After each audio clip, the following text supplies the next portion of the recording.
고해소에 앉아 있다 보면 여러 이야기들을 들을 수가 있습니다. 그 중에서도 가장 안타까운 것은 다른 무엇도 아니라 용서하지 못하는 마음인 것 같습니다. 짧게는 몇 주, 몇 달, 길게는 수십 년 동안 누군가를 용서하지 못하고 살아가는 분들을 꽤나 높은 빈도로 만나 뵙게 됩니다. 그리고 그런 분들은 대부분 참 슬프고 억울하고 힘든 삶을 살아가시죠. 용서하지 못할 그 사람에 대한 분노와 신앙인이면서도 다른 이를 용서하지 못하는 자기 자신에 대한 분노를 마음속에 가득 채우고 살아가면 당연히 힘든 삶을 살아갈 수밖에 없습니다. 예수님께서 우리에게 용서하라고 말씀하시는 것은 당연히 좋은 세상을 위해서이기도 하지만 그런 마음을 가지기 쉬운 우리 자신을 위해서이기도 합니다.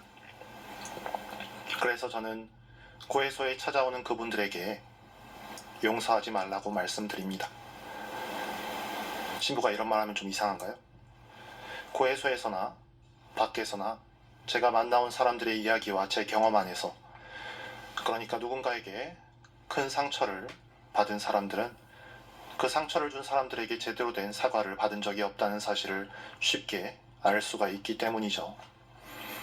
우리는 신앙 안에서 어떤 잘못이든 용서받을 수 있고 새로운 사람이 될 수 있다는 것을 믿습니다. 그것은 또 우리도 그렇게 해야 한다는 것을 전제하고 있죠. 하지만 여기서 결코 빠져서는 안 되는 중요한 과정이 있습니다. 반성하고 뉘우치고 용서를 구하는 과정입니다. 저는 제가 믿는 하느님이 이 세상과 사람들이 마음에 안 들어서 이놈 저놈 잘못한 거 죄의 무게를 달아서 영원한 처벌을 내리는 그런 심판관이라고 생각하지 않습니다. 제가 믿는 하느님은 누구나 사랑하시고 그들이 구원되기를 바라시는 하느님이시죠. 그런 하느님께서 구원할 수 없는 사람이, 용서할 수 없는 사람이 딱 한 부류가 있습니다. 용서와 화해를 청하지 않고 구원받기를 원하지 않는 그런 사람들입니다. 자유의지라는 측면에서 보면 하느님도 구원을 원하지 않는 이를 구원하실 수는 없습니다. 또한 먼저 용서를 청하지 않는 사람의 죄도 용서할 수 없으시죠.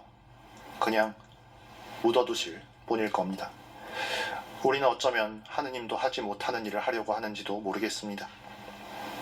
용서를 청하지 않는 이는 억지로 용서하려고 하지 말고 그대로 놓아두십시오.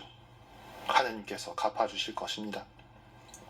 대신 우리는 더욱 열심히 서로와 하느님께 용서를 청하는 삶을 살아가야 할 겁니다.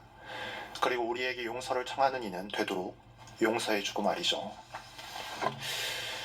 용서를 청하지 않는 사람을 용서하려고 하면 반드시 부작용이 따라옵니다.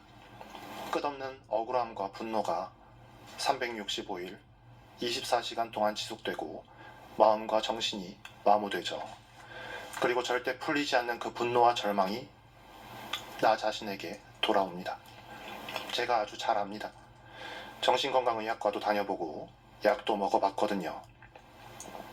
세상에는 절대로 반성하거나 사과하지 않는 종류의 사람이 생각보다 많이 있습니다. 그 자신의 분노와 폭력과 갈취와 혐오와 자기 충족에 대한 이유를 상대방에게서 찾아내고 합리화하죠. 그들은 오히려 네가 잘못해서, 잘못을 저질러서, 네가 부족해서, 네가 그럴만하니까 내가 그랬지, 그렇게 네가 더 나쁘다고 말합니다. 그래서 그들은 사과하지 않죠. 자신이 그 부당한 폭력의 대상이 되지 않기 위해서입니다. 부족하고 나약한 게 죄일까요? 실수와 잘못이 죄일까요? 그럴 수도 있고 아닐 수도 있습니다. 하지만 분노와 폭력과 착취와 혐오는 어떤 경우에도 그냥 죄입니다.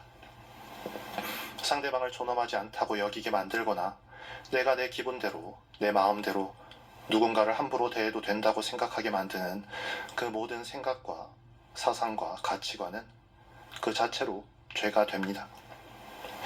그런 사람들과 오랫동안 갈등을 겪고 함께 살다 보면 나도 그런 사람이 되어버립니다.